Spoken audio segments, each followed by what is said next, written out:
São 32 que estão aqui, contando comigo e com o slide. Então deve ter a 30 aí. Bom, vamos começar já. O conteúdo de hoje é bem tranquilo, bem... É pouco também, eu acho que vai acabar rápido essa aula.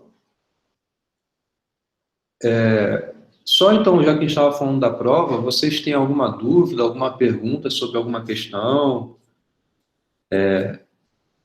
Surgiu algum ponto que não ficou bem entendido? Eu vou dar tempo depois depois que eu corrigir, de pedido de revisão e tal, mas ficou alguma coisa estranha?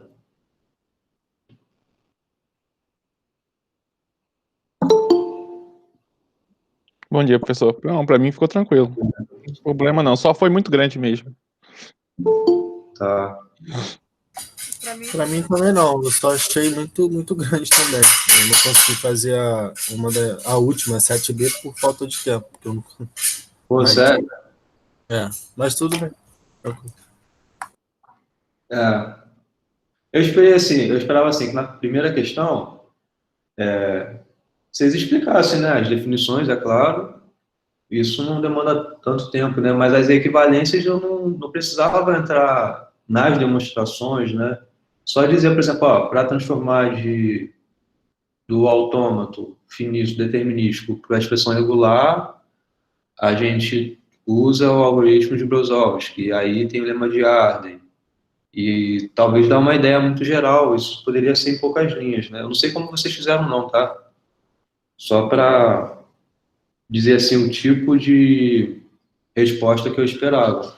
Eu não vou pôr gabarito também não de prova, tá? Mas eu vou, além da correção, né, ser bem detalhada lá, vou tentar dar um feedback legal. Eu vou abrir espaço também para vocês postarem revisão, né, perguntarem algo que não entenderam na correção. Essa segunda parte do conteúdo, ela dá continuidade, né, bastante ao que a gente terminou o primeiro conteúdo, que foi falando sobre gramáticas, né? Então, até um pouco por isso que eu não cobrei tanto na prova questões que envolviam gramática, propriamente dito, né? Obter uma gramática e tal. Eu acho que nem na lista, não, na lista até tinha, né? Questões que envolviam construções de gramática, né? Mas na prova eu não botei. Um pouco para poder... Essa continuidade aqui aparece mais esse conceito de gramática, que são associados a essas linguagens novas que aparecem, né? A gente tratou a primeira parte só as linguagens regulares. Nessa segunda parte aparecem mais linguagens, né? Então tem essa primeira linguagem além da linguagem regular, que é a linguagem livre de contexto. O conteúdo, depois disso, vai para a linguagem sensível de contexto, aí tem linguagens recursivas, recursivamente enumeráveis, que aí acaba um pouco o conteúdo, né, da teoria de computabilidade, né, que aí termina com máquina de Turing, que é um modelo mais geral de máquina do que esses autômatos que a gente vê aqui. Então, para cada tipo de linguagem, basicamente, vai existir uma maneira equivalente de você ter alguma máquina que você vai conseguir tratar, entendeu? E para esses aqui, a gente vai ver não nessa aula, mas eu acho que já na próxima aula, eu nem sei se na próxima aula, eu acho que na próxima aula não vou dar ainda isso não.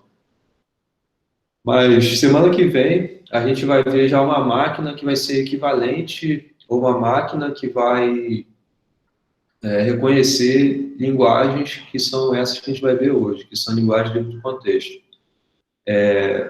De novo, é um conteúdo que ele está nos materiais básicos, né, de teoria da computação, então é fácil vocês encontrarem conteúdo sobre isso, além desse que a gente está fazendo aqui, né, das nossas aulas, mas tem lá no Collier, tem no Cipser, tem no Hopcroft também, se quiserem dar uma olhada lá, é bem extenso o conteúdo que tem nesses materiais. Bom, a ideia aqui é ser um pouco mais geral do que as linguagens regulares, né? Então, uma linguagem livre de contexto, ela pode ser gerada por uma gramática livre de contexto. Assim como a gente sabia antes, né, que linguagem regular podem ser... Oi? Pode ter falar? Eduardo?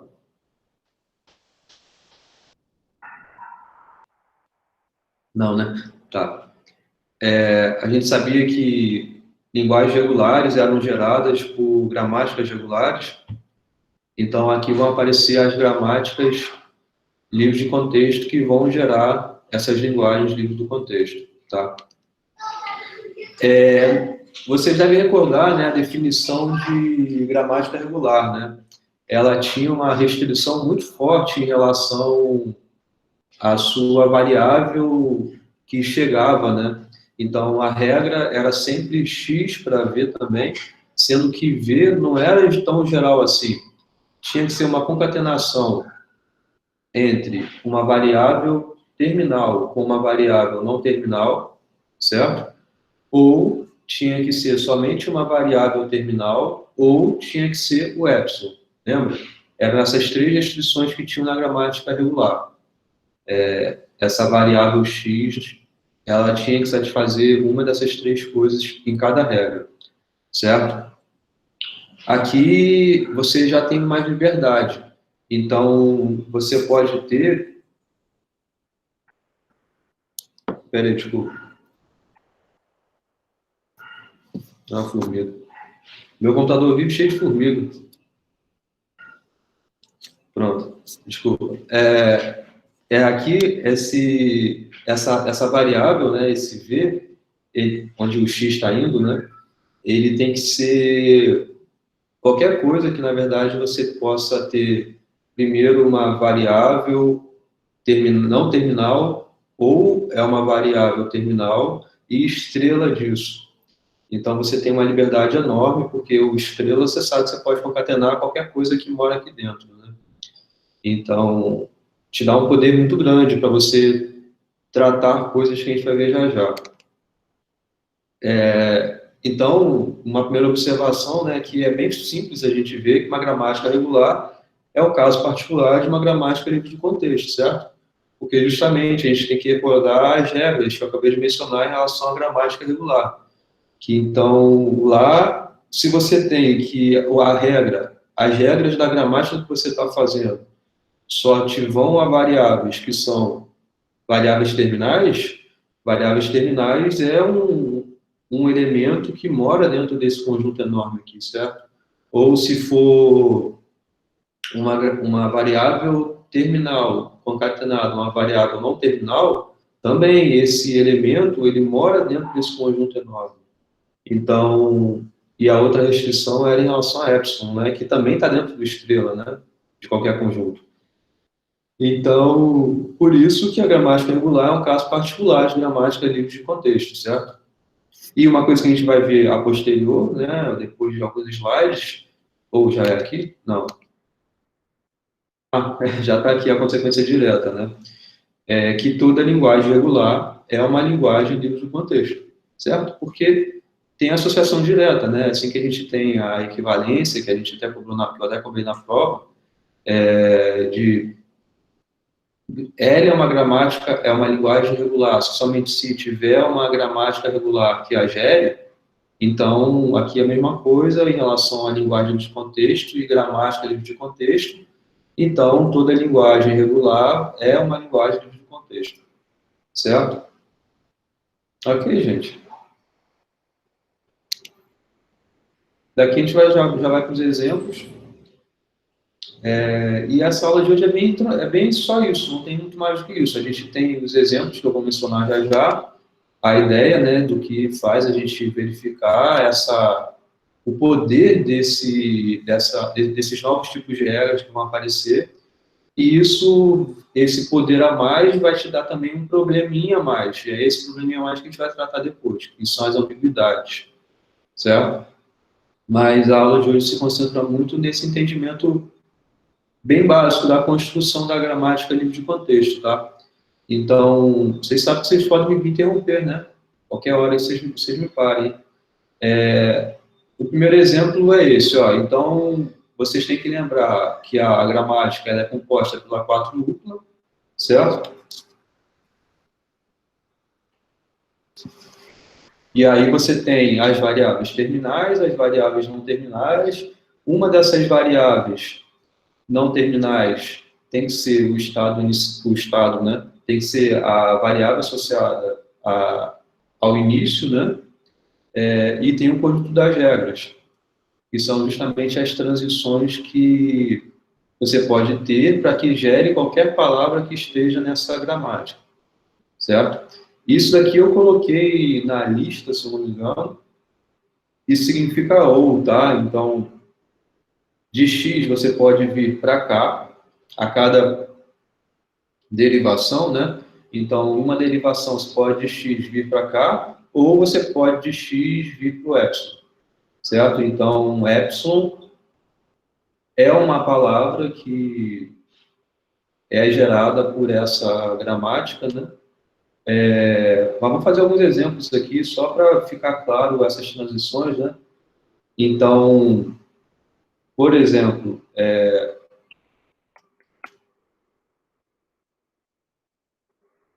de x eu não quero ir para epsilon, eu quero continuar. Então, eu vou para a única outra possibilidade que é essa, né? Então, aqui você pode derivar, de novo, para algum x que você escolha, você pode fazer a sua derivação associada à regra, entendeu? Então, por exemplo, eu quero mexer não nesse primeiro, mas no segundo x. Então, nesse segundo x aqui, você vai e aplica a sua derivação. Então, é isso, eu acho. É isso, né? Certo. Então, agora eu quero mexer na primeira derivação. Então, na primeira variável que está nessa expressão aí. Então, daqui eu vou para cá, para cá, para cá, para cá, para cá, para cá. Tá certo isso que eu estou fazendo? Agora eu quero mexer nesse meio aí. Então, para cá, para cá, para cá, para cá, para cá. Aí, abriu mais um. Para cá, x, fechou, x. Certo? Bom, se eu tiver feito certo, está certo isso daqui, né? Mas faltou Faltou algum? na entrada aí. Um parênteses na entrada. Aqui, né? Isso. Certo. Beleza. Então, foi uma sequência de derivações que eu fiz. E essa aqui não foi uma palavra que concluiu, né? Porque está com variáveis não terminais, né? Então, se eu quiser concluir todo mundo já, é só eu tirar basicamente o x, né? Porque é trocar pelo epsilon, né? Então, é ir para outra derivação. Isso. Abriu.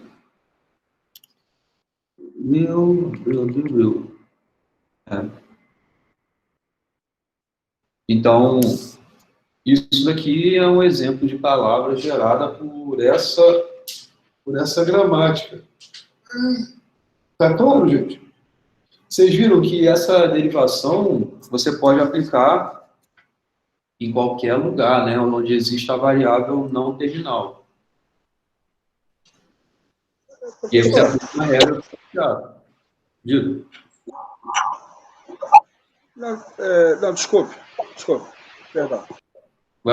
Fala aí.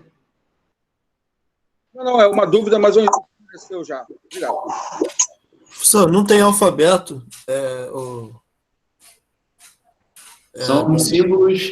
São os símbolos terminais, né? Então, o símbolo terminal é abrir parênteses e o outro símbolo terminal é fechar parênteses.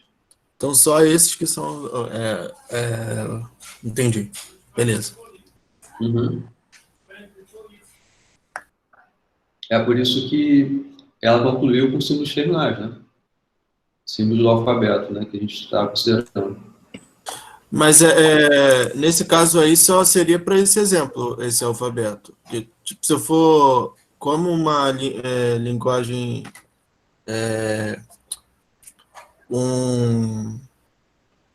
uma gramática regular, ela é um caso particular dessa daí, se eu tivesse alfabeto esse alfabeto aí, talvez não fosse o caso particular do outro, não sei. Isso é uma coisa que a gente vai ver, né? Acho que a sua pergunta se refere a... Rapidinho, Vitor, vou te responder, já, já. Isso que você comentou sobre essa gramática ser uma gramática livre de contexto, mas não ser uma gramática regular. É isso que foi a sua pergunta?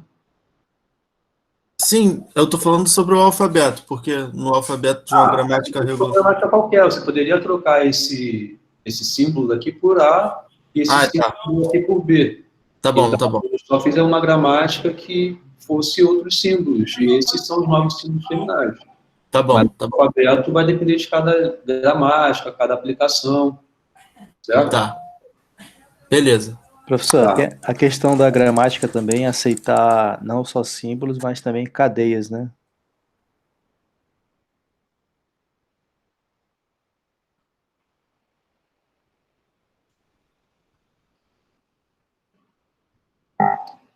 Mas uma palavra é uma cadeia, né? Eu não entendi sua pergunta, o seu comentário. Ali no conjunto de símbolos terminais, esses meus símbolos terminais podem ser símbolos somente ou podem ser um conjunto de cadeias também, né? Ah, sim, isso. Então, isso, na verdade, anteriormente já existia isso, né? Só que os exemplos a gente não usava isso. A gente colocava como símbolos terminais uma letra, né? Um símbolo só. Mas quem define é você. Você que está montando uma gramática, dependendo da sua aplicação, os símbolos terminais podem ser uma palavra. Beleza. Certo? Porque, se eu não me engano, nos nossos autômatos, não, né? A gente só podia ter símbolo mesmo, né? Então, isso tudo depende da definição. Você poderia ter, se fosse o caso do seu alfabeto, cada elemento do seu alfabeto ser uma cadeia. É porque a gente definia o alfabeto sempre como sendo um conjunto de símbolos, né? Mas esse símbolo, por que não pode ser uma cadeia? Depende do jeito que você queira definir o seu alfabeto. Entendeu? Entendi, sim. Tá? É porque, por questões de simplicidade, a gente define o alfabeto como sendo um conjunto de símbolos, né? Então é 0, 1, ou A e B. A gente não fez muito além disso. Mas se for alguma aplicação que você queira e seja necessário que seu alfabeto seja um conjunto de caracteres, um conjunto de cadeias, né? E não somente de uma cadeia que é um símbolo só, então, se for assim a sua aplicação, você pode usar, a definição se aplica da mesma forma. Tá? Tá, beleza. O Vitor perguntou alguma coisa aqui, né? Rapidinho, Magai. Mas qual é a palavra? Qual é a palavra? Isso negócio aí? Esse negócio aí. Essa sequência aqui de parênteses aqui, abrindo e fechando. Essa é a palavra, certo? Então, a palavra, ela tem que ser composta somente de símbolos terminais, certo? Os símbolos terminais são esses, abrir parênteses é um símbolo terminal, fechar parênteses é outro símbolo terminal, tá? Então, eu apliquei aqui nessa última derivação, na verdade, eu não fiz passo a passo, né? Em um passo, eu transformei um X em cadeia vazia. E aí ficou a palavra que seja aqui, abriu parênteses, fechou parênteses e continuou do jeito que estava. X e o restante. Abriu, X, fechou, X. Aí depois apliquei uma derivação em algum outro lugar aqui para transformar o X na cadeia vazia. E aí foi, entendeu? Uma coisa que é importante, não sei, que talvez ajude a compreensão, é isso daqui, olha. Essa regra, lembra o que eu defini aqui atrás? É de X para V. V é algum elemento que está em V união T estrela, né? Então, o tamanho que tem, eu não sei. O tamanho que tem esse V, eu não sei. Mas eu sei que em cada posição você vai escolher ou alguém de V ou alguém de T, certo? Então, isso, a barrinha que você está botando, eu mencionei sobre ela. Isso aqui é um ovo. Isso aí, isso aqui é um ovo. Quando eu comecei a falar, eu falei isso. Então, é uma coisa que eu não mencionei nos exemplos que eu fiz na aula sobre gramática regular, mas eu coloquei na lista até sobre isso, lá eu defini. É que isso aqui é um conjunto de regras que você tem, não, tranquilo, você tem que, primeiro, você pode aplicar de X vir para cá, ou você pode aplicar de X vir para cá. Eu só não fiquei repetindo o X, essa transição do X direto, mas são essas duas possibilidades da transição com o X, tá? O que eu estava mencionando antes é que o que isso aqui significa, né? Esse conjunto aqui, que é algo que a gente já sabe desde lá de trás, quando a gente falou sobre expressões regulares, né? Isso daqui a gente entendia bem tranquilo essa notação. Então, aqui, repara no seguinte, o tamanho, como eu estava falando, eu não sei, mas o que foi usado aqui? No primeiro caractere, a gente usou um símbolo terminal, que foi esse. Depois, no segundo caractere, a gente usou um símbolo não terminal, que foi esse. Depois, a gente usou um símbolo terminal, que foi esse. Depois, um símbolo não terminal. E acabou. Essa foi a regra que a gente quis colocar. Tá? Então, essa gramática, ela é um exemplo de gramática que não é uma gramática regular, certo? Porque a gramática regular, ela tem essa regra muito bem definida, né? Tem que ser o primeiro caractere um símbolo terminal e o segundo caractere um símbolo não terminal. Ou ela só vai ter um símbolo terminal, ou ela só vai ter o epsilon, certo?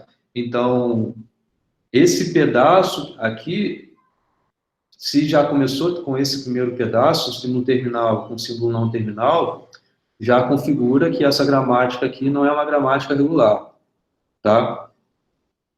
É uma observação só para a gente ver o poder a mais que essas gramáticas têm em relação às gramáticas regulares, tá? E a gente vai ver também as linguagens associadas a elas vão ter um poder a mais que as gramáticas, as linguagens regulares tinham, tá? Tá claro até aqui? Tá sim, professor. Tranquilo. Alguém ia perguntar, eu acho. Não, eu ia fazer um comentário em relação à questão, era a lista 3, número 4 lá, que aí você poderia definir um alfabeto com uma cadeia de caracteres. Isso que o Elber estava comentando, né? Que antes a gente não tinha essa possibilidade de ter como alfabeto uma cadeia.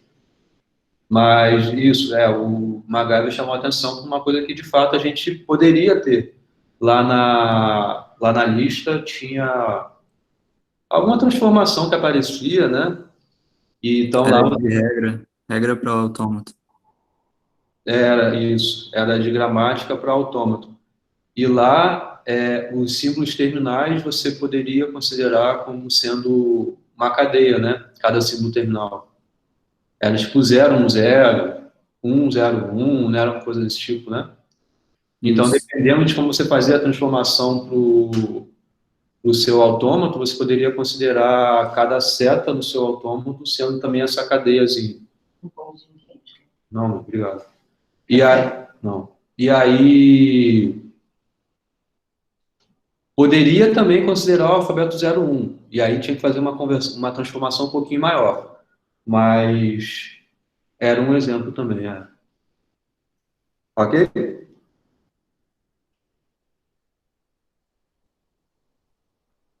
Vamos lá, vamos continuar. Bom, aqui também a gente pode tentar pensar no seguinte, né? Qual é a linguagem que está sendo... Qual a linguagem que está sendo gerada por essa gramática, né? Então, vamos ver essa daqui. Olha, mudei quase nada, né? Isso aqui são as variáveis, né? Então, tem as variáveis terminais, que são as mesmas, abre e fechou parênteses.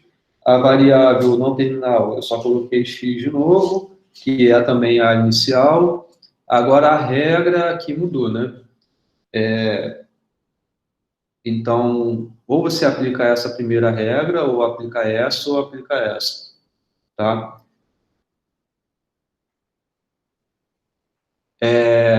De novo, tá claro que isso aqui não é uma gramática regular, né?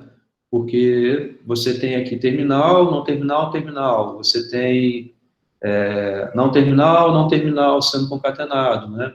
Então, isso daqui não configura a gramática regular. É claro que tem gramáticas que você pode descrever de modo a não ser uma gramática regular, mas que a linguagem associada seja uma linguagem regular, certo?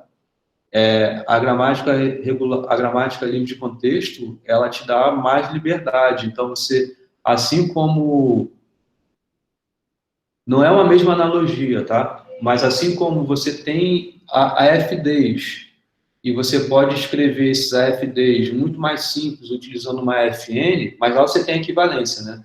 Aqui você não tem essa equivalência, mas pode ser que existam linguagens gramáticas regulares e que você pode descrever por uma gramática livre de contexto muito mais simples, né? Tá? Economizando, às vezes, essas regras aí, juntando pedaços, enfim. Vamos fazer um exemplo disso daqui, da aplicação dessa segunda gramática, né? Professor, Fala. na gramática regular não pode ter esse x concatenado a x aí? X é uma variável não terminal, né? Ah, verdade. Entendi. É porque talvez, eu não sei se ficou bom, mas eu botei letras minúsculas, tá vendo? Eu botei esse x minúsculo para representar uma variável não terminal, né?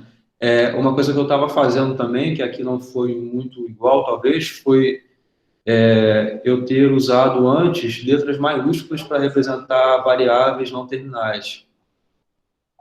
Eu acho que eu fiz isso. E as variáveis terminais eu botei letras, né? Eram letras ou números, zeros e uns. Mas, enfim, aqui eu só quis colocar minúsculo. Não tem muito bem o porquê, tá? Mas isso aqui não aparece lá, né? Tranquilo, né? Não parece não. Certo. Entendi. Tá, então vamos só aplicar de novo aqui para entender o que está acontecendo, né? Então, sei lá, primeiro eu quero fazer uma coisa desse tipo, depois eu quero aplicar a segunda regra lá, depois eu quero aplicar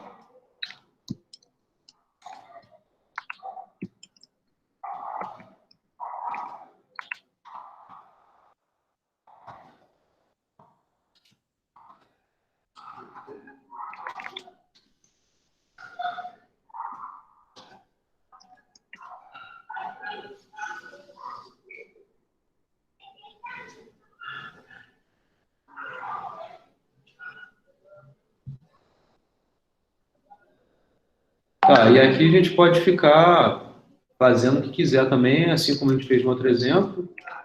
Mas vou já concluir. Então, isso aqui é uma possível palavra gerada por essa gramática, certo? As gramáticas são diferentes, né? Essa gramática é diferente dessa gramática, porque as regras são diferentes, mas talvez haja uma equivalência entre as duas, talvez não haja. Sinceramente, não foi essa a minha intenção aqui, mostrar alguma equivalência caso existisse, mas pode ser que tenha uma palavra aqui que não seja gerada aqui e vice-versa, que inclusive eu acho que não é difícil verificar isso, mas enfim, só foram exemplos para a gente ganhar um pouco mais de intuição dessas gramáticas e dos poderes que a gente pode ter nas regras, certo? Que são coisas muito maiores do que as vistas anteriormente, tá?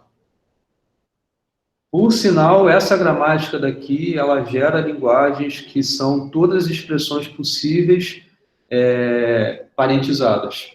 Então, qualquer expressão parentizada, ela pode ser expressa por essa gramática aqui, tá?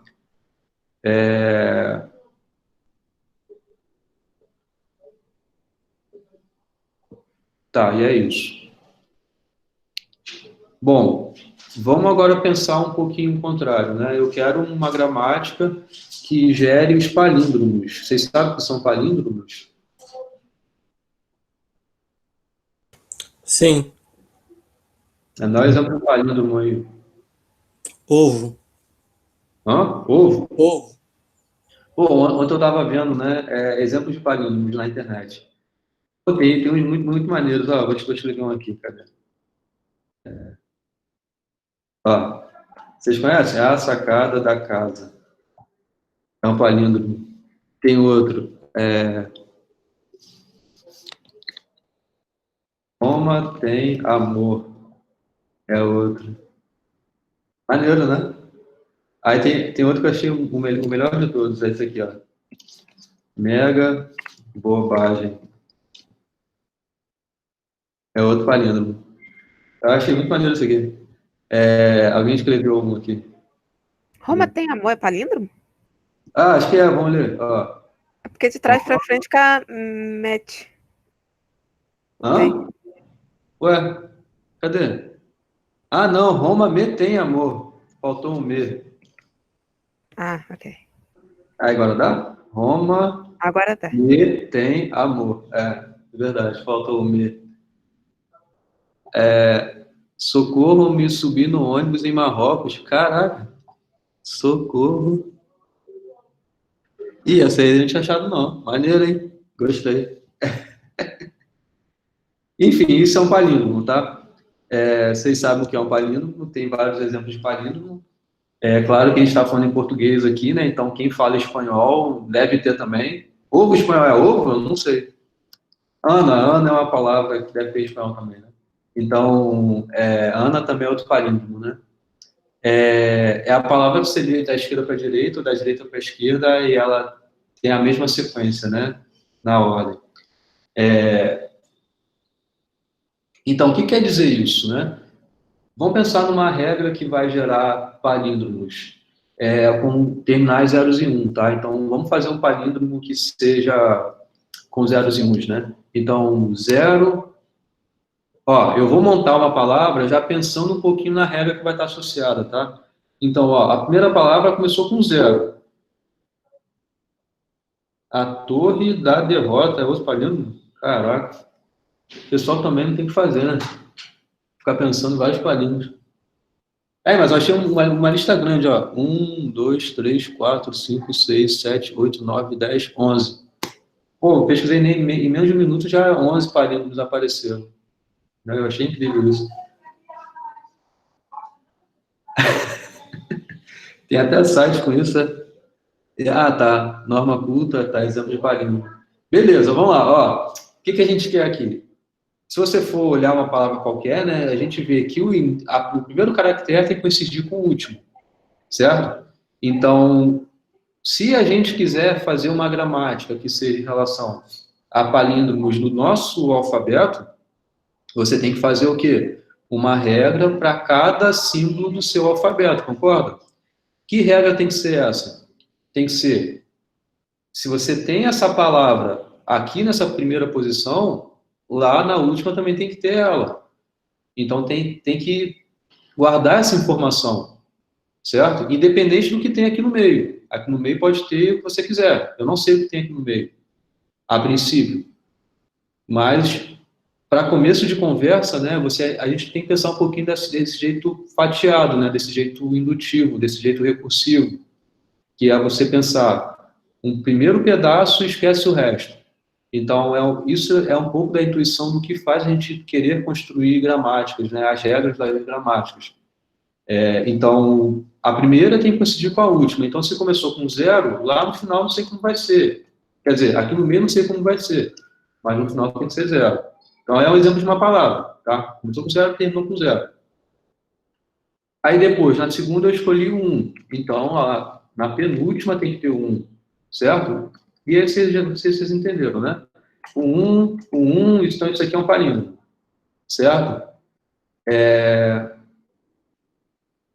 Ou não, se você quiser ter assim, ó, é uma palavra de tamanho ímpar, né? Não tem problema, pode ter um palíndromo assim também. Então, tanto da esquerda para a direita quanto da direita para a esquerda, você vai cruzar no zero exatamente no mesmo lugar que você espera, né? Que é no meio aqui. Tá? Bom, isso dá alguma intuição a vocês para montar regras associadas a isso? O que eu falei? Se tem zero aqui, o associado, vamos pensar que aqui seja a primeira posição, na última posição tem que ser zero. Se tem 1 na primeira posição, na última posição tem que ser 1, certo? Então, o 0 ou 1 por si só pode aparecer se for no meio, né? Dependendo de como é que você monta, se você quiser uma palavra de tamanho ímpar, essa palavra também tem que ser gerada por essa gramática.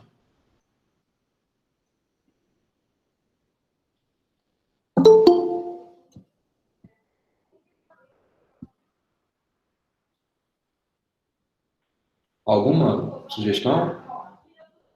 Você pode pegar e colocar um símbolo não terminal, né? Implicando em 0, símbolo não terminal, 0. Que aí você gera o começo com um símbolo terminal, o mesmo do final também, né? Isso, exatamente. Isso. Isso que você está dizendo é justamente isso que está aqui nesse exemplo, né? Isso, então, aqui, isso. Ó, isso que eu selecionei, eu não sei direito o que vai ser, né? Mas o 0 tem alguma coisa ali, e essa alguma coisa é que você vai ficar fazendo um loop ou ficar indo para outro lugar, enfim, mas é uma variável, então, não terminal que vai aparecer, e depois aqui o 0, para poder agarrar 0 com 0, certo? Então, é justamente o que diz essa regra. Pô, ele pulou de slide, não foi, né? Deixa eu copiar esse aqui para lá. Pronto. Então, aqui. Claro, se você faz com 0, você tem que fazer com 1 também.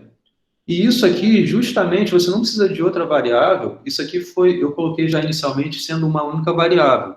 Você poderia, talvez, pensar em fazer uma gramática associada com mais de uma variável não terminal, não tem problema, tá? Esse é só um exemplo que funciona usando somente uma variável não terminal.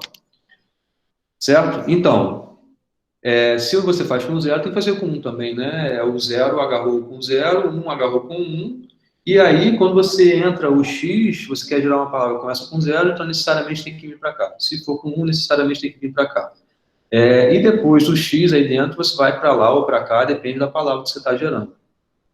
No final, se você quer ter uma palavra de tamanho par, você termina com um epsilon aí, e pronto. Agora, se tem tamanho ímpar, é porque o cara do meio ou é 0 ou é 1, certo? Porque são os símbolos do seu terminal. São os símbolos do seu terminal, não, né? São os símbolos terminais. E vai ser ou 0 ou 1. E o que vai fazer você parar, né? Você sabe que aqui é fácil ver que a cada derivação, o número de variáveis não terminais é somente 1. Então, só vai aparecer o x uma única vez. Diferente do que a gente viu aqui, por exemplo, né? Aqui, essas variáveis não terminais aparecem em inúmeros lugares, então você pode escolher em cada lugar onde você quer botar por vez a nova aplicação da regra, a nova derivação, diferente daqui. Aqui, ó, é sempre no mesmo lugar onde você vai ficar fazendo o loop, ou andando para o outro lado, com a outra regra, mas o x só vai aparecer essa única vez. Beleza? Então, isso aqui ó, gera todos os palíndromos nesse alfabeto 01, tá? Se você quisesse fazer os palíndromos do nosso idioma, se aplica da mesma forma, né? Então, você só tem que tomar cuidado dos terminais que você está usando, tá? E aí, então, a gente volta no primeiro exemplo, quer dizer, primeiro exemplo não, né? Eu ia falar no exemplo que a gente viu na primeira aula, mas não foi a primeira aula. Mas, enfim, alguma aula passada aí, a gente falou sobre o lema do bombeamento, né? E o exemplo que a gente usou o primeiro exemplo que a gente conseguiu provar que a linguagem, que existiam linguagens que não eram regulares, foi para essa linguagem aqui. E não era regular porque a gente conseguiu provar pelo lema do bombeamento que existiam palavras que estavam nessa linguagem, mas que ao bombear, a palavra saía da linguagem. Isso é uma coisa que me deixou muito feliz, que eu acho que o lema do bombeamento é um assunto bem delicado, de um modo geral, nesse tema de teoria da computação, e foi um assunto que a gente ficou debatendo bastante, que eu acho que vocês entendem bem hoje. Estou certo disso, gente? Eu espero estar certo disso. Vou corrigir a prova de vocês e espero que esteja tudo certo. Só a prova dirá. A prova dirá. Mas aí vocês, né, lembram que a gente provou isso aqui não é regular, mas naquela aula alguém, acho que foi um Bruno ou Lucas, sei lá, falou uma regra que gerava isso daqui. Uma regra que, então, podia ser gerado essa linguagem por uma gramática, só que lá a gente já mesmo falou, eu falei, beleza, é uma gramática, mas não é regular. Porque justamente guardava informação, essa quantidade, ela meio que surge como uma memória, né? Ela está meio que guardando informação. E aqui, dá para fazer isso com gramáticas livres de contexto. Porque basta que você tenha o número de zeros que apareçam exatamente o número de uns que apareçam depois. E é muito similar ao que foi feito aqui nos palíndromos, né? Que é guardar informação. Apareceu zero aqui, tem que aparecer zero aqui. Apareceu um aqui, tem que aparecer um aqui. Sendo que aqui a aplicação é um pouquinho diferente, né? Então, naquela aula mesmo lá, a gente fez um exemplo, na verdade, ou o Bruno ou o Lucas, desculpa, eu não lembro quem foi, mas alguém já mencionou uma regra que satisfazia a gerar essa linguagem, e foi justamente essa regra daqui, e é fácil hoje a gente ver que, de fato, ela é uma gramática que gera essa linguagem, sendo que ela não é uma gramática regular, mas é uma gramática livre de contexto. Certo? E a ideia é muito similar a isso do palíndromo, né? Você vê que você tem um zero, tem que começar por zero, a não ser que seja o símbolo, né, a cadeia vazia, que é quando o n é igual a zero. Então, isso daqui tem que ter também, não só para terminar em algum lugar, né, para você concluir com uma palavra toda e composta por símbolos terminais, mas também para aceitar a palavra vazia, porque é uma palavra dessa linguagem, né? Que é quando você considera n igual a zero, você tem 0 elevado a zero, e você tem 1 elevado a zero, então você vai ter a cadeia vazia.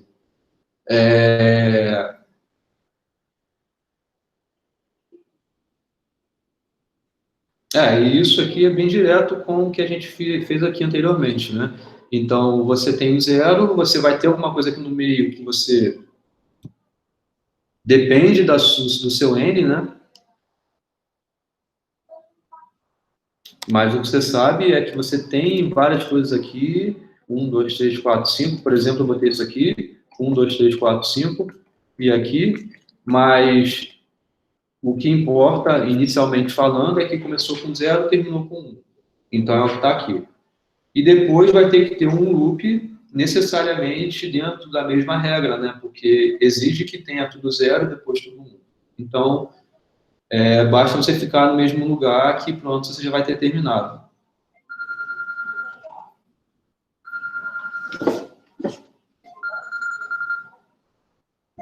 Depois eu atendo. Desculpa aí, gente. Vamos lá. Tá certo? Tá claro esse exemplo? Então, vamos continuar para o próximo. Esse próximo exemplo daqui, ó, ele é um pouquinho mais geral do que o anterior, concorda? Porque anteriormente... Caramba, tem uma mosca que chato. Anteriormente, a gente tinha que só no caso 01, né, anterior aqui, né? Era 01 e aqui era N, mas o que importava aqui é que eram dois símbolos terminais distintos e o expoente era igual dos dois, né? Então, o mesmo acontece aqui, dois símbolos terminais. E, gente, desculpa aí, deixa eu atender o telefone aqui, porque são números estranhos e eu não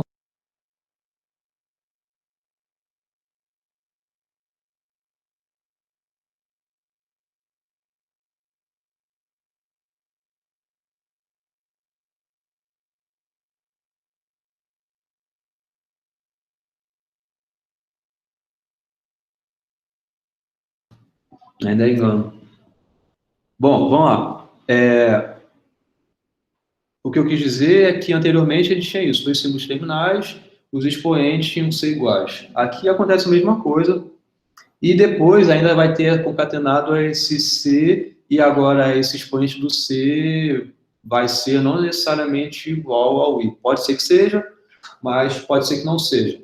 Tá? Esse K dá justamente essa liberdade a você ter como expoente do C aquele que você quiser. Certo? Então, qualquer palavra que tenha A, uma quantidade de A's, B's, a mesma quantidade de A's, e C, qualquer quantidade que seja, então é uma palavra que está nessa linguagem.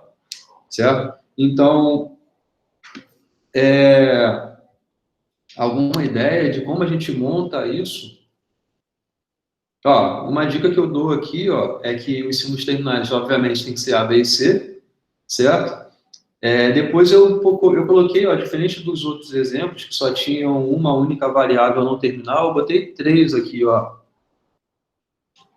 Tem um motivo para isso. Não quer dizer que toda a gramática, de novo, que gere essa linguagem tenha que ter essa quantidade de variáveis. É só uma que gera, tá? Então, a variável inicial é o S', depois S1, S2 são outras variáveis não terminais. E é isso. Alguma ideia sobre como montar essa regra?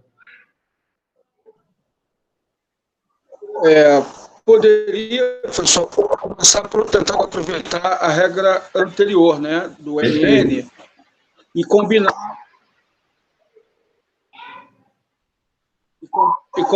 com essa questão do CK, como I é diferente do K, não precisa ser igual, aí pode aplicar depois em seguida de alguma coisa para gerar o CK. Exatamente. Então, Desculpa, Nilson. Fala aí. Não pode ser porque como I... não pode ser 0, não, pode sim. Pode ser até igual ao anterior, talvez. Eu tinha uma produção para Epsilon no anterior, né, que se fosse maior do que 0, não ia poder ter direto, né? Pode ter o 0. O que o Nilson comentou é justamente isso, né? Pensar em fazer por parte, né? Uma coisa que a gente vai ver mais para frente, poderia já ter falado nessa aula, mas eu vou preferir falar depois que eu tiver ensinado a vocês o autômato de pilha, falar sobre o fechamento. Então, aqui, se for pensar sobre esse fechamento, isso daqui você pode pensar como sendo uma concatenação de 2 linguagens. Uma primeira linguagem seria essa linguagem, e uma outra linguagem seria essa linguagem, tá? Então, essa linguagem que a gente quer gerar, essa gramática, você pode pensar como sendo uma concatenação de 2, dessa com essa. A gente vai ver que linguagens livres de contexto, elas têm fechamento, mas não para todas as operações, como existiam nas operações regulares. Interseção de linguagens regulares não necessariamente... Interseção de linguagens livres de contexto não necessariamente é uma linguagem livre de contexto. É uma coisa que a gente vai ver mais para frente. Mas união concatenação estrela é. É uma coisa que também a gente vai ver mais na frente. Mas, então, isso aqui você pode pensar como sendo uma concatenação, que eu não preciso mencionar exatamente como é essa regra de construção, mas que dá para entender um pouquinho pensando no exemplo anterior, né? Então, o que foi o exemplo anterior? A gente conseguiu montar isso daqui, né?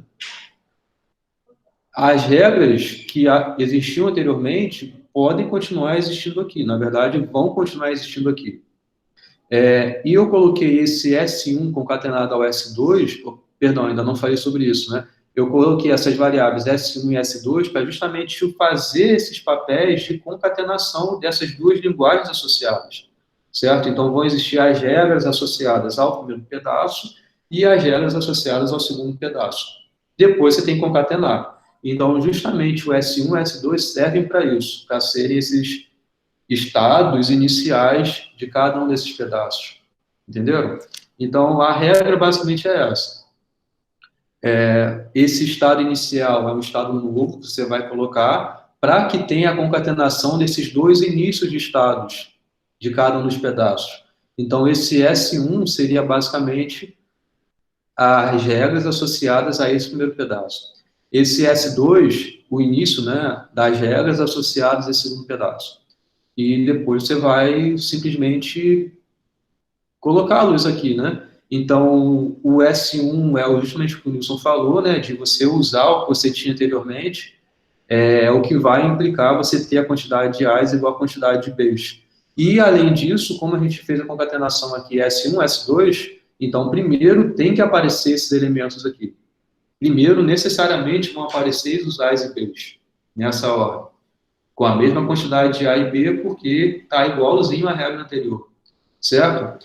E beleza, em algum momento isso daí você vai acabar. Você vai chegar ao epsilon, porque vai ter gerado o tamanho que você quis da palavra dos A's e B's, né? Você vai ter chegado ao I que você queria. Tá? Beleza, acabou aí? Esse primeiro pedaço acabou. E aí você tem esse S2 aqui, que você vai, em algum momento também. Repara, aqui a gente ainda não falou sobre derivação mais à esquerda, derivação mais à direita, que é uma coisa que vai vir já já. Então, a princípio, você pode ficar aplicando derivações em lugares que você queira, entendeu? Então, por exemplo,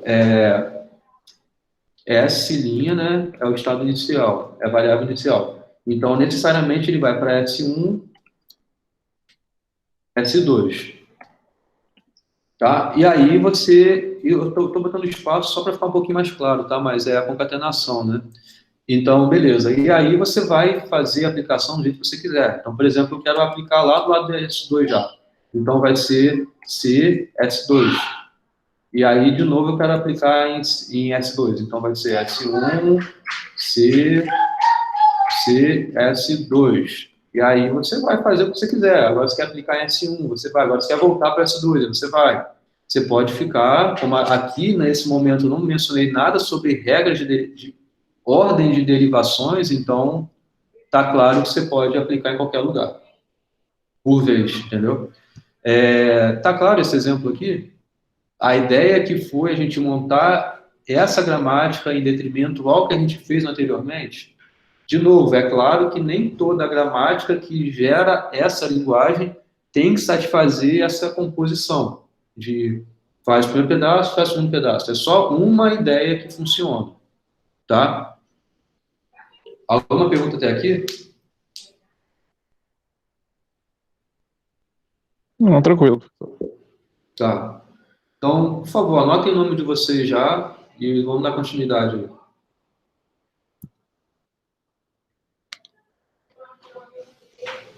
Tá, então, o que isso aí é uma coisa que a gente já vem falando, né? Esses últimos exemplos, né? Tanto esse quinto exemplo daqui, quanto o exemplo anterior, esse daqui, são exemplos de linguagens que não são regulares, porque dá para aplicar o lema do bombeamento, assim como a gente aplicou aqui, nesse exemplo, né? Em aulas passadas, a gente aplicou o lema do bombeamento para provar que essa linguagem não é regular. Da mesma forma, a gente pode aplicar o lema do bombeamento nessa linguagem aqui para provar que essa linguagem também não é regular, certo?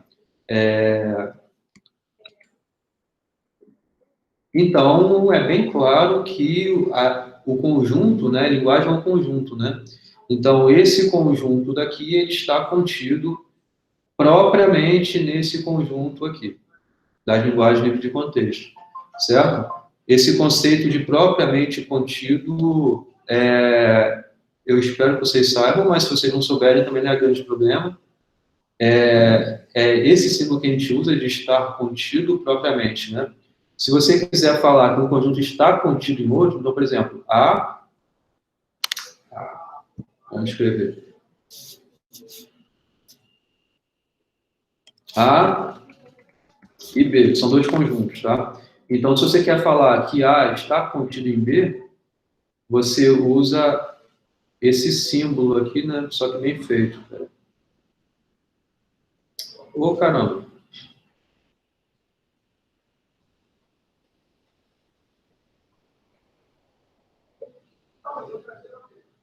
É um C com tracinho embaixo. Mais ou menos isso. tá? Então, você usa que A está contido em B. Esse é o símbolo daqui. Agora, se você quer falar que ele está contido propriamente, você não bota esse tracinho embaixo, é só isso aqui. Certo?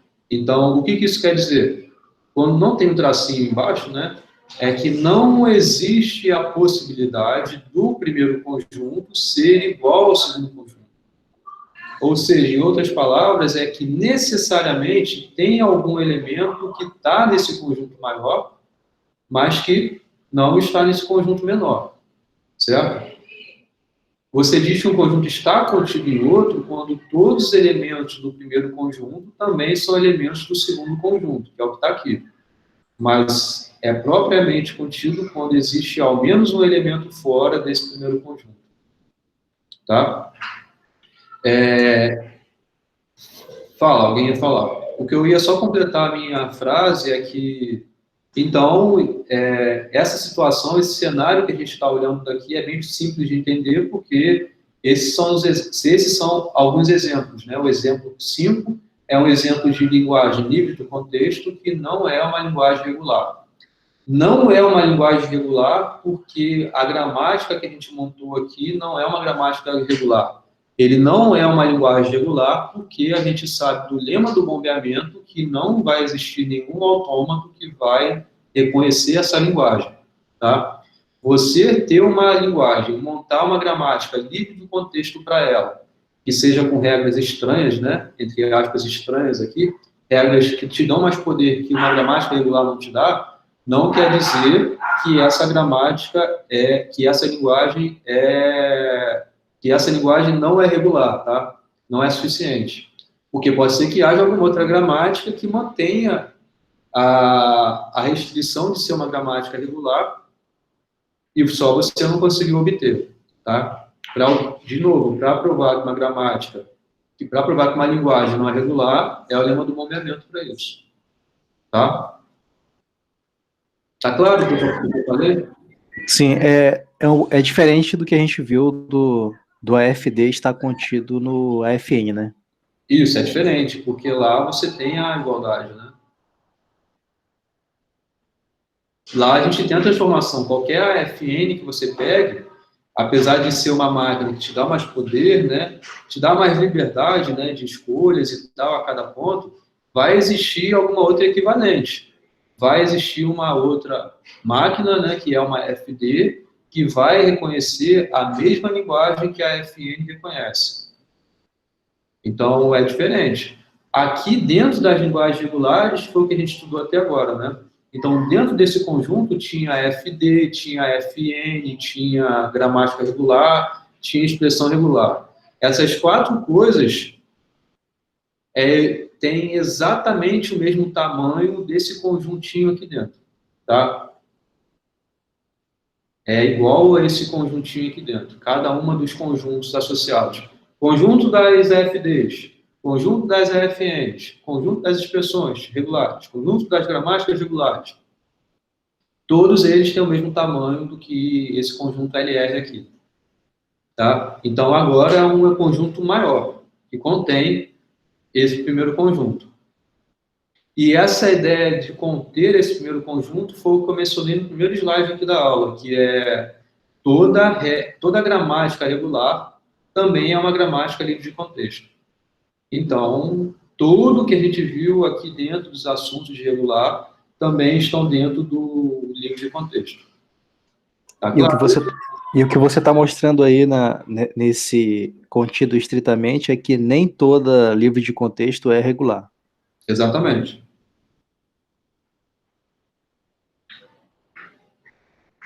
Ok? Beleza. Tá.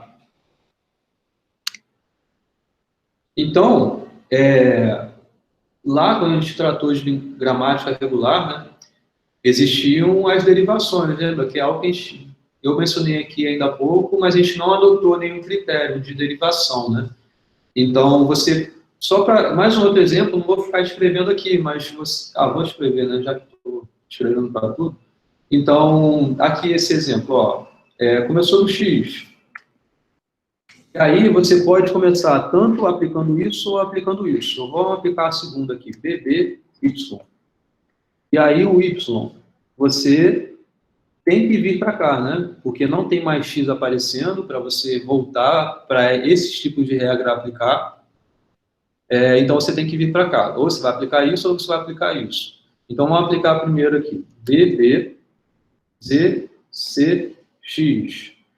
Bom, e aí chegou num dilema, né? O que você vai aplicar? Você vai aplicar a regra agora em Z ou você vai aplicar em X? Qual derivação você vai fazer? Você pode aplicar a primeira, depois a segunda, ou primeiro a segunda, depois a primeira, e você pode ficar fazendo o que você quiser, na verdade, né? Então, por isso que a gente tem um critério sempre para seguir, né? Então, a derivação mais à esquerda é aquele tipo de derivação que a cada passo é na variável mais à esquerda não terminal que você vai estar e você vai aplicar a regra, certo? Então, a notação que a gente usa, né, é essa setinha para dizer que está derivando, é um mais porque é a sequência de derivações, né, então uma palavra é obtida por uma sequência de derivações, e esse é só para destacar que você está aplicando a derivação mais à esquerda, tá? E da mesma forma, você poderia também pensar em tipos de derivações que são mais à direita, que você vai derivar sempre a variável mais à direita não terminal que estiver na sua palavra até aquele momento, que é ali que você vai aplicar a regra, certo? Então, e a notação é similar, né? E você vai usar o D ao invés do E, tá? Então, a gente pode voltar ao exemplo para verificar como seria mais à esquerda ou mais à direita. Então, por exemplo, aqui, se eu estiver mencionando, eu quero que aplique sempre derivação mais à esquerda, você tem que necessariamente aplicar o X aqui, ao Z aqui. Se você quiser aplicar, se você estiver usando sempre derivação mais à direita, então tem que ser ao X. Então, a gente assume sempre que vai adotar uma delas e pronto, tá? Não vai fazer diferença no resultado, uma palavra pode ser obtida tanto sendo mais à esquerda ou mais à direita, mas a gente adota sempre usar somente uma, tá? E por padrão, a gente sempre usa mais à esquerda, né? Assim como anteriormente a gente viu na gramática regular. As derivações que a gente fazia era sempre a mais à esquerda, né? Tá? Engraçado, ainda tem conteúdo pra caramba aqui, né? Eu achei que ia quase acabar, mas ainda estou no 24, se bem que cada coisa muda o número, né? Enfim, vamos lá. Ó, o exemplo agora é a gente conseguir montar expressões aritméticas, tá? Desculpa, gente. A gente quer montar expressões aritméticas. O que são expressões aritméticas? Bom, vocês sabem o que são, né? É a sequência de operandos com operações, né? Então, os operandos são os números, né? Então, são números que moram em algum conjunto, ou nos inteiros, naturais, reais, complexos. Depende da sua aplicação, mas são números. E as operações são essas. Adição, subtração, multiplicação, divisão. E, além disso, os parênteses para dar a ideia da hierarquia, né? Da regra de aplicação das operações, né? Que vai depender de uma expressão para outra, certo? E aqui só foi usado essa única variável não terminal, que essa variável é. Então, olha só, isso daqui, o que quer dizer? Que em uma expressão você pode somar com outra expressão, em uma expressão você pode subtrair, pode multiplicar, dividir, pode pôr os parênteses e, em algum momento, você pode pôr um símbolo terminal, que é um número, né? Então, vamos fazer uma derivação mais à esquerda disso daqui. Ó, por exemplo, primeiro eu quis aplicar essa primeira regra. Não precisava, tá? Poderia ter aplicado alguma outra regra aqui, mas para obter essa palavra que a gente vai querer, vou aplicar essa regra. Como é a mais à esquerda, então necessariamente a segunda regra tem que ser alguma aplicação nessa variável não terminal. A escolha foi ter substituído já por um número, tá? Então aqui acabou. Aqui você não vai ficar mais aplicando nenhuma regra, porque já chegou num símbolo terminal, certo? Repare que os símbolos terminais são esses, né? Então, por isso que aqui também você não vai fazer nada aqui dentro desse mais, né? Como ele é um símbolo terminal, não vai ter uma regra em que a esquerda vai ser um mais indo para algum outro lugar, né? Então, necessariamente, você vai aplicar aqui agora. E a escolha foi aplicar uma multiplicação, certo? E aí, agora, você, de novo, tem que ser mais à esquerda, substituiu por um número, e, de novo, sobrou ali, substituiu por um número, certo? Então, isso daqui foi uma palavra gerada por essa sequência de regras, tá? Que foi uma sequência de regras mais à esquerda para gerar essa palavra. Isso aqui é uma palavra, porque todos os símbolos são terminais, e pronto, é uma expressão, tá? Repara no seguinte, será que existe alguma outra derivação que ainda seja mais à esquerda, que gere a mesma palavra? Essa que é a pergunta aqui. Repara que aqui a gente está adotando como regra, como regra, que não são essas regras aqui, né? A gente tá sempre trabalhando com derivações mais à esquerda, tá? Então, é claro, se eu perguntar, existe outra derivação que gera essa mesma palavra? Você pode responder que sim, fazendo simplesmente derivações mais à direita. Mas aqui ainda se refere a ser derivações mais à esquerda. Então, existe algum outro jeito de você chegar a essa palavra fazendo derivações mais à esquerda sempre? Essa que é a pergunta, tá? Alguém consegue me responder isso? Sim, existe. Vou começar pela multiplicação e no da esquerda substituir por uma soma. Isso, exatamente. Então, é uma outra sequência de regras que você vai aplicar, né? Então, ó, primeiro você aplicou a multiplicação. Depois você ainda mais à esquerda, ó, porque esse primeiro pedaço é aquele que você vai mexer. Então, nessa primeira variável não terminal que é que você vai aplicar uma regra. Então, você aplicou, e aí, de novo, mais à esquerda. Então, aplicou aqui, mais à esquerda aplicou o número ali, mais à esquerda aplicou o número ali. Então, o que a gente destaca aqui? Que existe ambiguidade, ou seja, é uma gramática em que uma palavra ela pode ser obtida de duas derivações mais à esquerda distintas. Então, isso é uma ambiguidade, certo? Então, daqui para frente, a gente vai... Eu acho que eu fiquei enrolando muito tempo, eu fiquei já 1 hora já falando com exemplos, fazendo exemplos com vocês. Eu acho que é importante a gente fazer exemplos, mas daqui para frente, na verdade, a maior parte do conteúdo dessa aula é sobre ambiguidade, certo? Que é justamente quando ocorre isso. Você tem uma palavra que ela pode ser obtida de duas formas diferentes, tá? Então, vamos tentar fazer uma outra gramática que gera a mesma expressão, mas que a gente não quer que tenha ambiguidade. A gente quer evitar essas ambiguidades, certo? Vocês entendem que a ambiguidade é algo que pode atrapalhar nessa geração das palavras? Porque aqui, ó, repara, se primeiro está mandando você fazer uma soma, pode ser que primeiro você vá fazer a soma dos dois números e depois você vai fazer a multiplicação.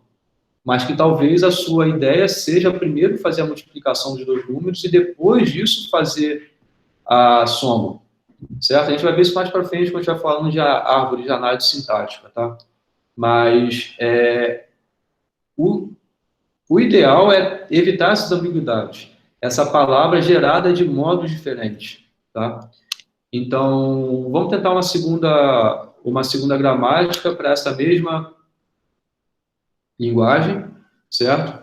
Então, aqui a ideia foi só colocar os parênteses a cada operação que você vai aplicar, tá?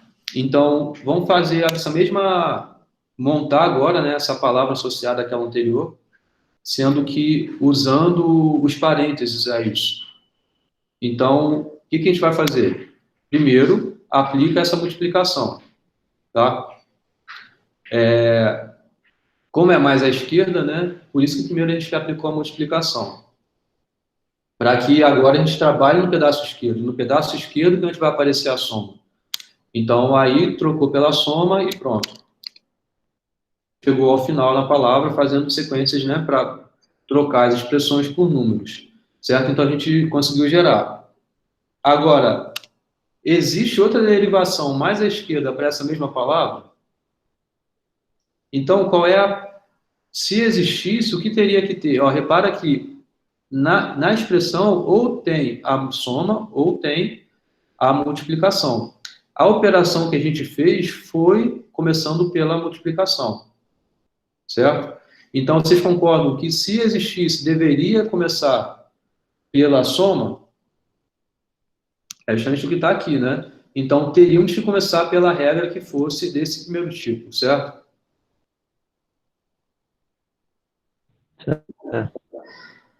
Então, qual é a conclusão que a gente chega aqui? Se começou desse tipo, né, fazendo uma soma, depois a próxima regra tem que ser aplicando aqui dentro dessa primeira expressão. Mas aí você não tem como fazer agora esse número, né, aparecer aqui, ou na verdade, ou você põe um número aparecendo aqui, e aí, beleza, você tem que tratar aqui agora, mas quando você trata aqui agora, tem que necessariamente aparecer a multiplicação. Então, você já vai ter agora a multiplicação desses dois primeiros pedaços, e aqui o resultado disso com a soma desse primeiro pedaço, certo? Então, é um argumento que justifica a não possibilidade de outra derivação mais à esquerda que gera essa mesma palavra. Certo? Tá claro? Fazer o teste de glicose dele? Ele tá bem, não? Não, eu também preciso fazer. Não. Não precisa fazer em jejum, não? Ele vai deixar para alguém? Não. Tá certo, gente? Professor? Fala. Pode ser feito de forma recursiva? Do final e voltando? Mas é isso que foi feito aqui, né? Do final que você quer dizer... Isso aqui é o final da expressão, né? Isso, e abrindo a árvore.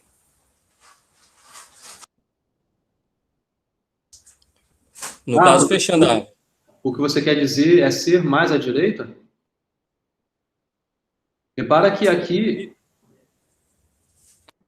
Fala de novo, que tá picotando... Isso, nós já temos o resultado final. Com esse resultado final, a gente vai abrindo a árvore.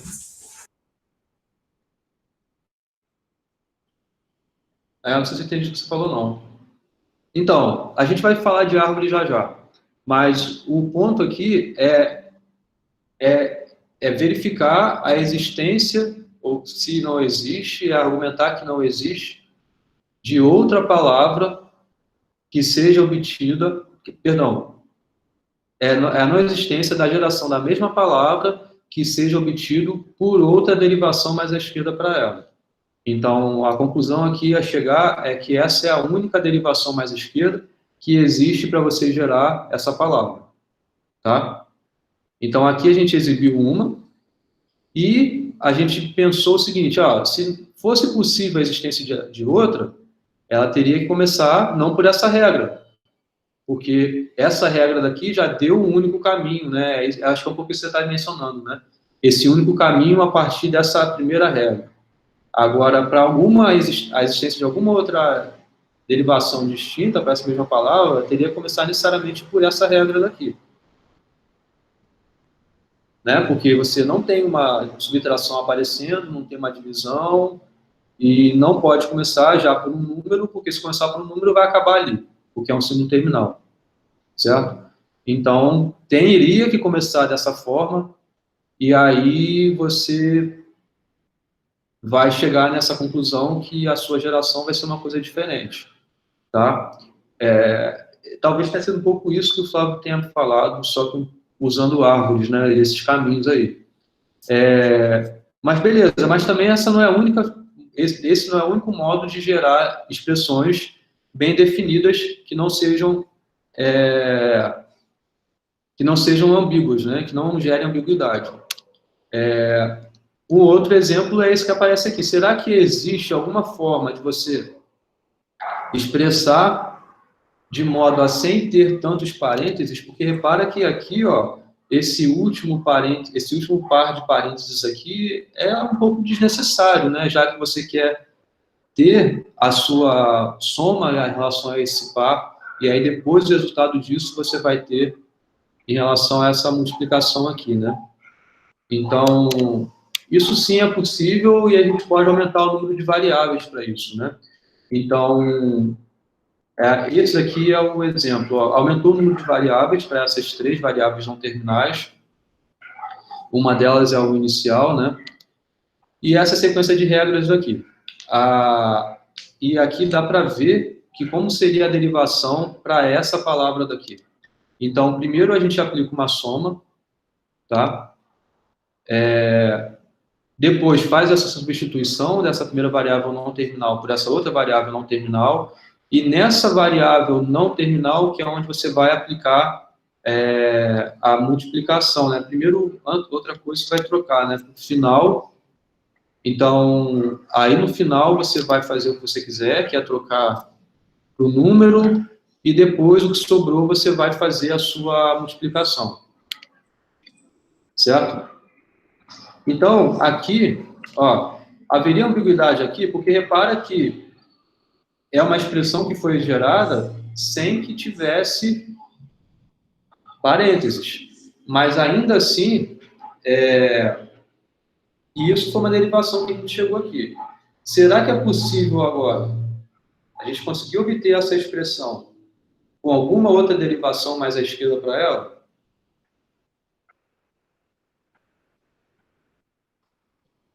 Isso daqui, antes de perguntar a vocês, né, antes de vocês responderem, só para dizer um pouquinho, é uma coisa que a gente vai ver no finalzinho, mas é uma coisa difícil, tá?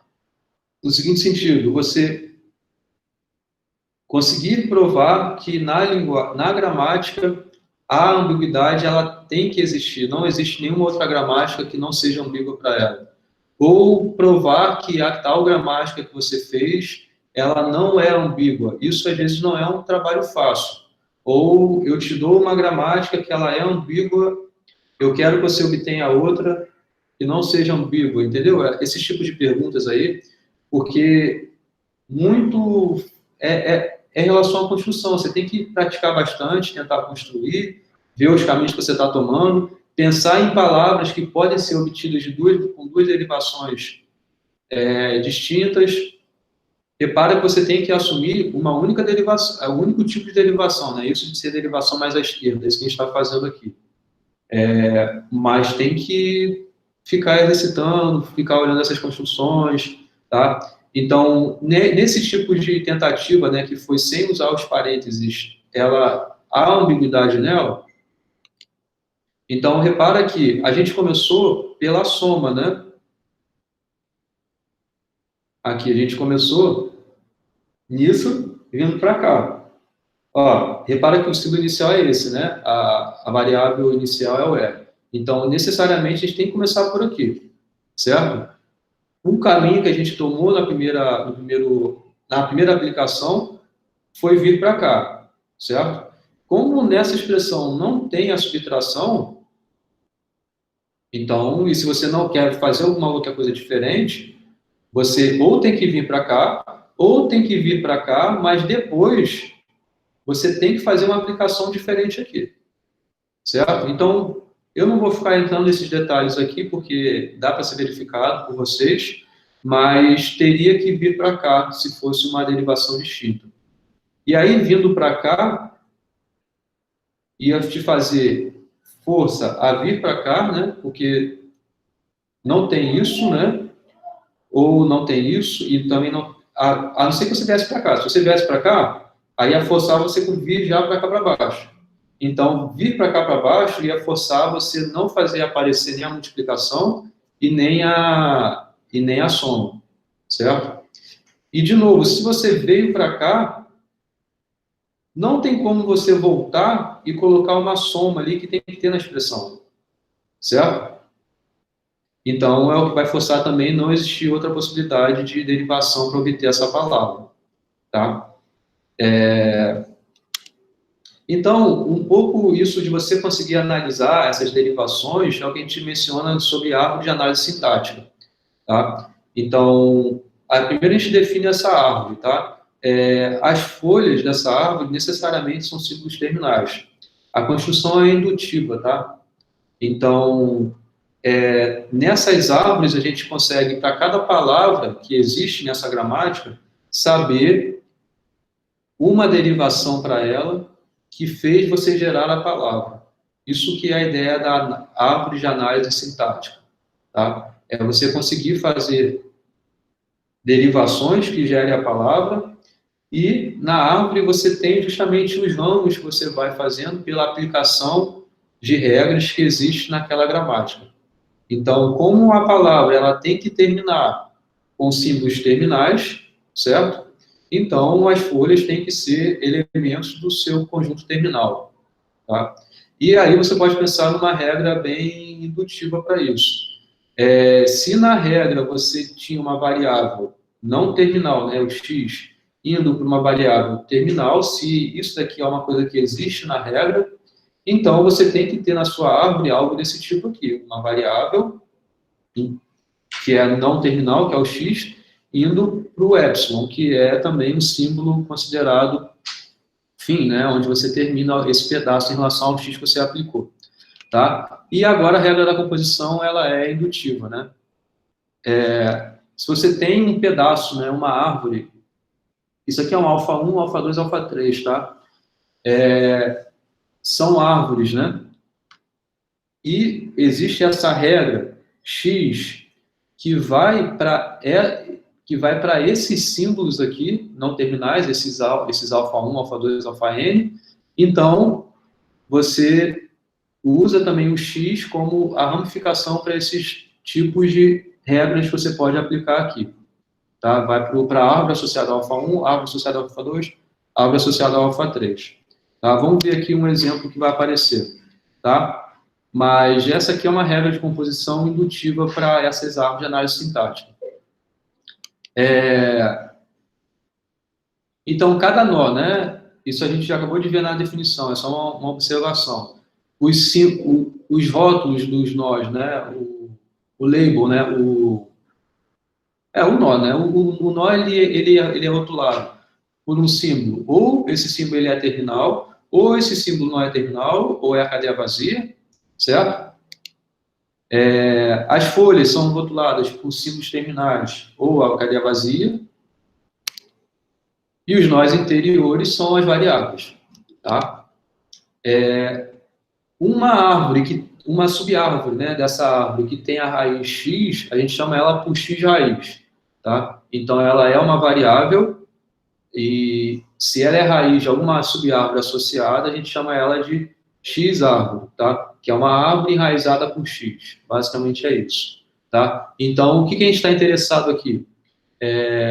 Como na árvore, né, como na gramática, o início dela é em S, né, que é a variável inicial, então a gente está interessado na árvore toda, né, de uma aplicação de uma geração de palavra. Então a gente está interessado sempre na S árvore, né, que é a raiz da aplicação da sua derivação, certo? Então esse que é o nosso interesse da árvore de análise sintática, que é uma palavra que é gerada e você vai conseguir construir por essa S árvore, tá? Que esse é o estado inicial lá, a variável inicial, né? Então, o resultado da árvore é justamente a palavra, né? Como é a palavra que é gerada, né? Então, é esse W. E a gente chama essa palavra de resultado, é a colheita, né? Então, é percorrendo as folhas da esquerda para a direita, certo? Essa é a colheita da sua árvore, né? Então, aqui um exemplo, ó. Alguma regra qualquer que a gente aplicou aqui, mas x era uma variável que ia para y e que ia para x, tá? E de y você aplicou uma regra em que você vai para A e B, tá? Então, em x você aplicou uma regra que vai para C. Então, a palavra gerada é A, B, C. Isso daqui é uma regra de derivação dessa palavra. Ou essa outra palavra aqui, C, A, B, com essa outra regra aqui de aplicação da árvore, da gramática. E aí você tem a árvore associada a isso. Tá? Agora aqui a gente vai ver já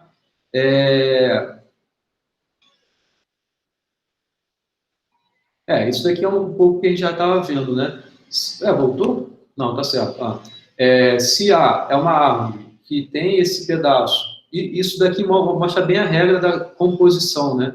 Cada pedaço representa a derivação associada ao início, sendo a raiz daquele pedaço, certo? Então, sendo o Y um nó interior, enraizada, né, no Y, essa árvore que está dentro dela é a Y-árvore, né?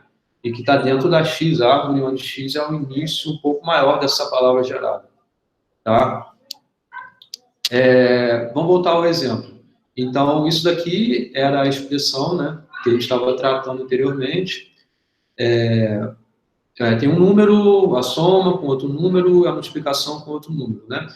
De acordo com a primeira gramática, vocês lembram que na primeira gramática a gente tinha mais de uma derivação mais à esquerda, mais uma sequência de derivações mais à esquerda, que gerava a mesma expressão, né? Então, aqui são exemplos, olha.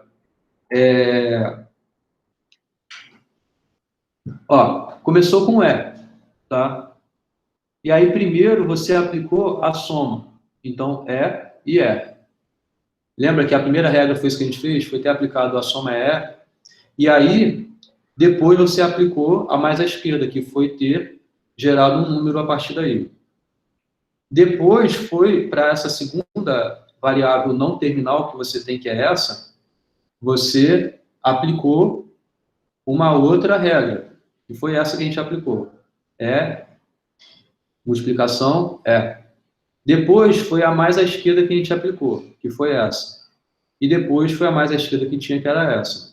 A colheita, né, é a palavra que se lê nessa ordem, da esquerda para a direita. Tá? Então, é número mais número multiplicado por um número. Tá? E a regra, a sequência de regras dá justamente a composição do que você quer ter de resultado. Tá? Desse percurso na árvore. Tá? Então, outra possível sequência de derivações para obter essa expressão era essa. Então, primeiro a gente aplicou a multiplicação no E, então ficou E multiplicado ao E. Depois, mais à esquerda, aplicou a soma, então aplicou isso daqui. Depois, para mais à esquerda, que foi essa, aplicou substituiu por um número, né? Depois, a mais à esquerda que você tem, que é essa, aplicou também um número. E depois, a mais à esquerda que tinha, aplicou um número, que é essa. Então, é justamente pelo percurso na árvore que a gente obtém a palavra que a gente vai ter de resultado aqui. E, no caso, trocando um número por algum número em particular que você queira, né, essa gramática ela pode fazer a computação do resultado de qualquer número obtido dessa expressão. Tá claro o que eu estou falando aqui? Então, aqui, por exemplo, se eu quisesse ter essa aplicação aqui, né? Então, o que aqui está fazendo? Ele está substituindo os números por números quaisquer que você tome, né? Então, é esse, 3, 5 e 8, e fazendo os resultados. Então, ele faz essa multiplicação aqui, o resultado disso com isso é o resultado da sua expressão. Tá? Entenderam o que eu falei, gente? Então, tá claro o que eu estou falando aqui? Aqui é uma sequência de definições e a aplicação dessas definições das regras nas construções dessas árvores. Basicamente é isso. Tá? Então, repara que esse primeiro exemplo pode gerar confusões, essas ambiguidades aqui, em possíveis resultados distintos oriundos de uma mesma expressão. Porque justamente as derivações para que sejam obtidas essas expressões são distintas. Então, o ideal, né, no mundo ideal, é evitar a ambiguidade. Tá? Esse é a essência do que eu quero passar aqui. Mas a gente vai ver já que nem sempre isso é possível. Existem gramáticas que são ambíguas e não existe outra gramática para aquela mesma linguagem que não seja ambígua. Tá? Isso é uma definição no finalzinho da aula que a gente vai ver aqui. Tem alguma pergunta? Isso já fala de ambiguidade aqui. Fala. Acho que o Lauro ia falar alguma coisa, né? Ou uma Gaiva também. Não, só ia falar que tava ok até ali. Tá, beleza. Uma dúvida naquela parte ali. Uhum. Quer falar, Magali? Professor, ali naquela outra imagem, pode voltar o slide, por favor? Esse A2 aí, nesse caso, então, a ambiguidade existe porque ele ia somar o primeiro ali com o segundo, e Por depois... exemplo, isso. Por exemplo, aqui trocando pelo... Aqui foi a aplicação dessa primeira, né? Então, trocando aqui por 3, 5 e 8, você vai ter resultado diferente do que teria aqui. Ou seja, em outras palavras, é que a interpretação seria diferente, tá? Então, Entendi. a interpretação da expressão, né?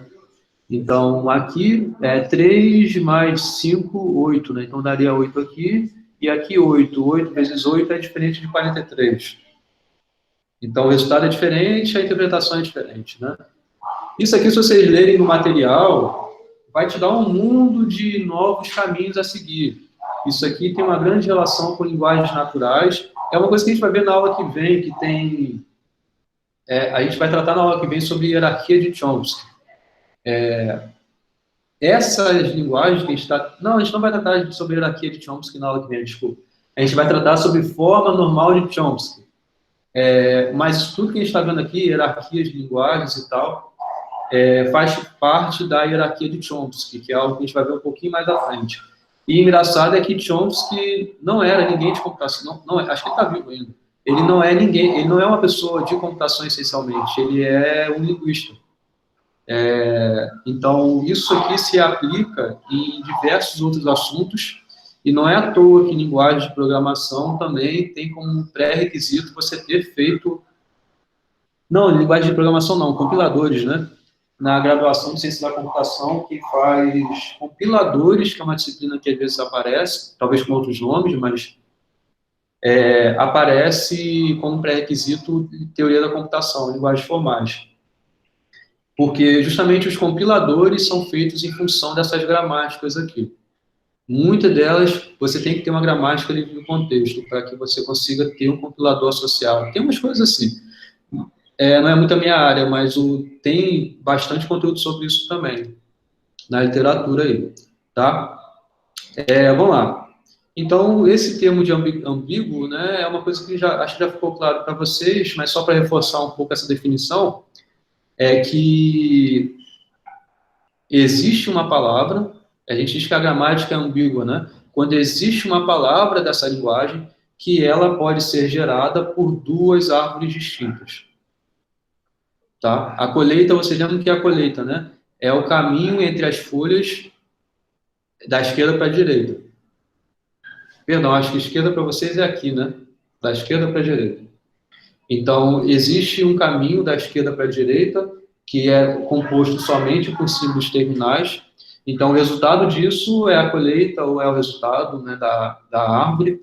A árvore é associada para cada palavra, tá? Então, cada palavra vai ter uma árvore de análise sintática distinta. Então, se uma mesma palavra, para uma palavra existem duas árvores distintas que a colheita resulta nessa palavra, é porque a gramática é ambígua. Que é o primeiro exemplo que a gente viu sobre as expressões numéricas, né?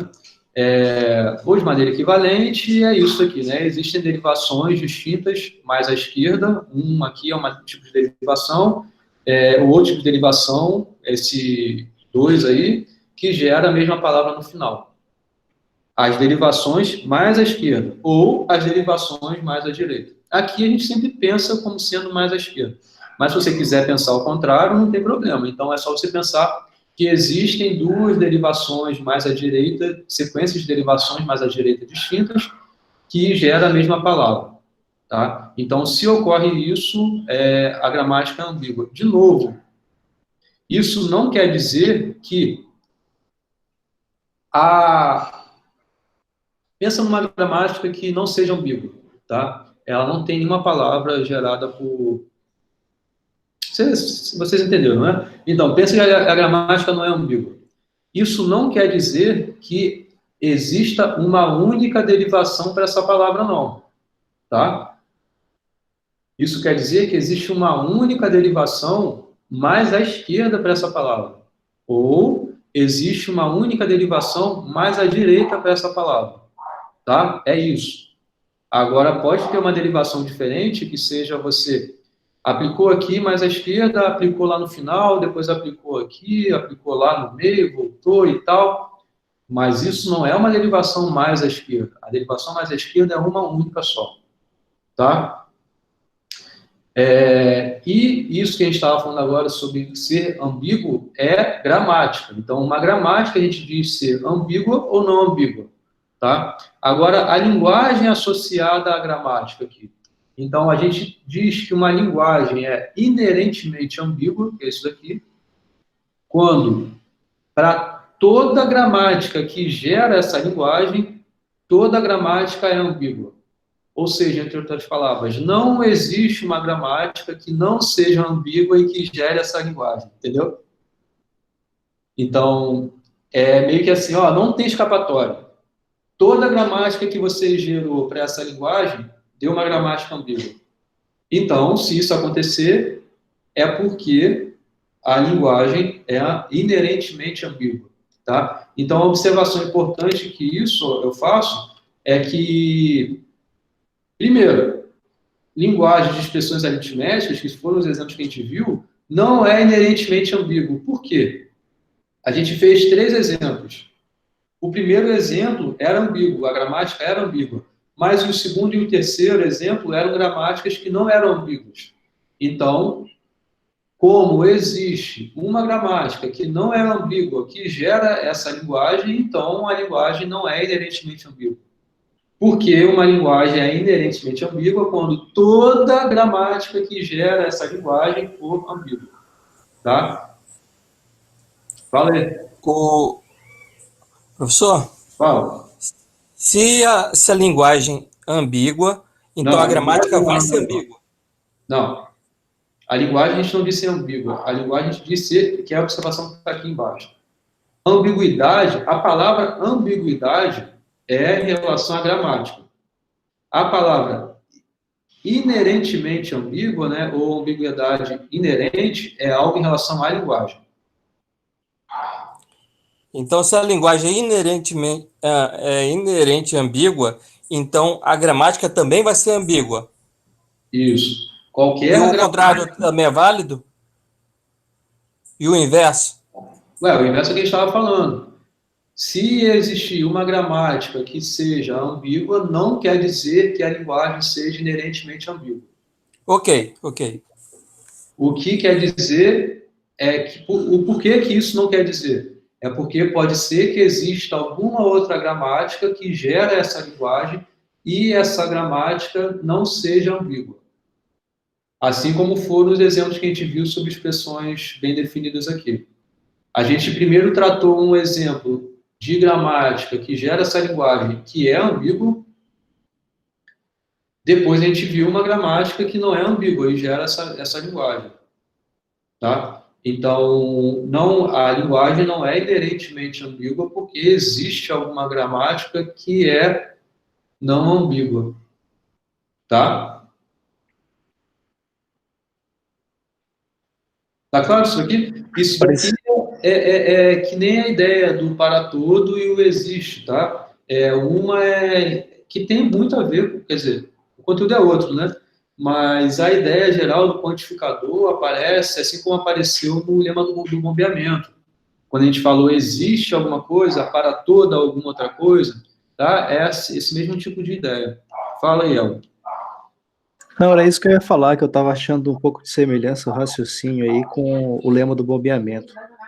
Né? Porque eu lembro que lá no lema do bombeamento, se você mostrasse que satisfazia o lema do bombeamento, né? Você não podia afirmar que ela era regular, né? Tinha uma coisa assim, né? Exatamente. Né? Você com o lema do bombeamento, você só consegue provar que não é regular, né? Uhum. Mas não consegue provar que é regular só com o lema do bombeamento, né? Aqui, a utilidade disso se você consegue uma gramática que ela não é ambígua, já é suficiente para você argumentar que a linguagem não é inerentemente ambígua. Essa é a grande aplicação desse... Sim, que é meio como se você estivesse encontrando ali, no lema do bombeamento, né, uma subcadeia que, quando você bombeia, ela não pertence à linguagem, né? Você está encontrando alguma subcadeia ali que bombeando... Você está exibindo algum certificado de que, tem isso aqui que não satisfaz, mas deveria satisfazer. É isso. É que nem a analogia que eu fiz, que eu não sei se vocês entenderam, mas eu achei sensacional, quando eu falei de camisa azul, roupa azul. Então, se você diz, tá todo mundo de azul aqui dentro, se você quer provar que a pessoa não, que essa afirmação que eu falei está errada, é porque existe alguém que não está de azul aqui dentro. Então, é exatamente o mesmo tipo de coisa aqui. Se eu quero falar que a linguagem ela é inerentemente ambígua, mas se você consegue exibir alguém que é uma gramática, que essa gramática ela não é ambígua, então é o suficiente para você argumentar que essa afirmação que eu falei está errada. Ou seja, que a linguagem ela não é inerentemente ambígua. Entendeu? Eu acho que eu falei a sequência lógica correta, mas... em resumo, você prova por contradição, né? Você está exibindo alguma coisa que não satisfaz, mas deveria satisfazer para que você tivesse correto a afirmação, né? Para que tivesse correta a afirmação. Tá? Bom, vamos lá. Tá claro isso? Posso passar adiante? É um exemplo. E acabou a aula. É o exemplo de uma linguagem que é ambígua? Aliás, inerentemente ambígua? Isso, exatamente. Tá. Então, como eu estava mencionando, né, nem tudo são flores, né? Existem linguagens que você consegue obter uma coisa que deu ambiguidade, uma gramática que deu ambiguidade. Mas poderia ser que existisse alguma outra que não tivesse ambiguidade. Assim como a gente viu, o exemplo que a gente viu. Mas tem algumas linguagens que, de fato, não vai existir alguma gramática que não seja ambígua. Tá? E esse aqui é um exemplo. Agora, provar isso é algo que provavelmente eu não vou cobrar de vocês, porque é algo que nem dos materiais a gente encontra. Não é simples, porque você provar que uma linguagem é inerentemente ambígua, você tem que provar, você tem que dar algum jeito de argumentar que qualquer gramática que vai gerar essa linguagem é ambígua. Entendeu? E provar ambíguo é muito mais fácil, né? Você bota um exemplo lá, se não for ambíguo, já provou. Exato. Então, provar o outro lado é muito mais fácil, né? Eu provar o lado de que não é ambíguo é muito mais fácil. Agora, provar que é ambíguo é muito difícil, porque é meio que de um universo enorme.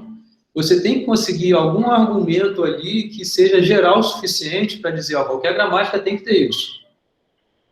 Então, isso é bastante legal, eu acho, mas foge um pouco do objetivo do curso, que é apresentar a teoria da computação de modo bem amplo para vocês, né? Então, deveria ser uma coisa mais aprofundada em relação a demonstrações e o estudo de gramática ser um pouco mais elaborado do que é o que está sendo feito aqui. Mais aprofundado, né? Nem elaborado, mais aprofundado. Mas para esse daqui, dá até para a gente ter algum argumento em poucas palavras, mas é claro que não é uma demonstração para isso, para argumentar que essa linguagem é inerentemente ambígua. Certo? Então, para provar qual é o script, né? É o seguinte, primeiro tem que obter uma gramática para essa linguagem. Depois é verificar que essa gramática é ambígua, certo? Depois é mostrar que não existe nenhuma outra gramática que gera essa linguagem e que não seja ambígua. Basicamente é isso, né? Que é o que a gente vem falando, que eu vinha falando no slide anterior. Mas esse é o script ideal a você seguir, tá?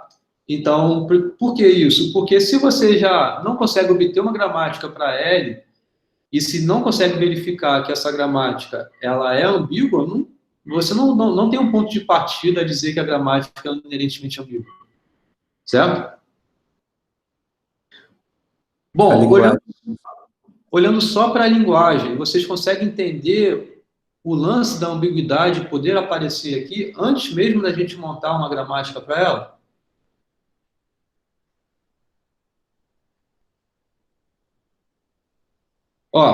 o que é essa linguagem? Essa linguagem é uma união de duas coisas, né? É uma união de duas linguagens, certo? Então, uma palavra que está nessa linguagem, ou ela está aqui, ou ela está aqui, ou ela está nos dois ao mesmo tempo, né? Então, uma palavra que está na linguagem, ela está aqui, ou está na interseção. Concorda com isso?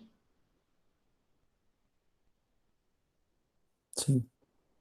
Agora, vamos lá. Essa interseção aqui, ela é vazia?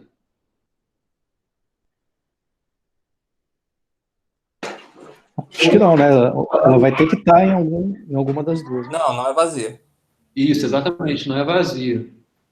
Isso de não ser vazia, essa interseção, dá alguma intuição a vocês? O que quer dizer essa primeira linguagem? Então, o que eu fiz foi isso aqui, né? Então, é como se esse primeiro conjunto fosse esse conjunto aqui, e esse segundo conjunto fosse esse conjunto aqui. Certo? E eu perguntei se a interseção era vazia ou não. Reparando o seguinte, ó, é uma palavra que tem 4 caracteres distintos, né? A, B, C, D. A quantidade da primeira aqui, né? A quantidade de A's tem que ser igual à quantidade de B's, e a quantidade de C's igual à quantidade de D's. Certo? Agora aqui, é a palavra que está aqui. A quantidade de A's tem que ser igual à quantidade de D's. E a quantidade de B's tem que ser igual à quantidade de C's. Certo? 6 é C apóstrofo S, né? Não é 6, numeral. Certo? Então, entendeu? A primeira linguagem tem esses 2 primeiros pedaços iguais aos 2 últimos pedaços. A outra linguagem tem o primeiro pedaço igual ao último pedaço, o segundo pedaço igual ao terceiro pedaço. Então, eu não sei como é ainda uma regra que vai gerar essa linguagem, assim como eu também não sei como é uma regra que vai gerar essa linguagem. Mas, pensa no seguinte, se existir uma gramática que gera isso daqui, e existir uma outra gramática que gera isso daqui, as gramáticas são distintas, concordam com isso? Primeiro, que as gramáticas são distintas, pensando em cada pedaço separado. Concordam? Sim. As gramáticas são distintas. Como a interseção é não vazia, que no caso existe algum elemento aqui, qual é o elemento que está aqui dentro? Quando M e N são iguais. Quando o M e M são iguais, ou seja, a quantidade de A's é igual a quantidade de B's, que é igual a quantidade de C's, que é igual a quantidade de D's. Então, justamente quando esse caso ocorre, essa palavra, ela pode ser gerada como? Você concorda que ela pode ser gerada por essa gramática que gerou esse pedaço? Sim. Concorda? Concorda que ela pode ser gerada também pela gramática que gerou esse segundo pedaço? Sim. Então, isso é muito informal, mas o que a gente pode garantir é que se como a interseção é não vazia, uma palavra que está nessa interseção, ela pode ser gerada da gramática que está aqui ou da gramática que está aqui. Isso é só uma intuição. Isso não é um argumento forte o suficiente, porque você poderia muito bem me dizer, tá, mas por que então não existe alguma outra gramática que meio que junta esses 2 pedaços ao mesmo tempo? E tem uma única gramática, uma única sequência de regras que trate desses 2 pedaços juntos.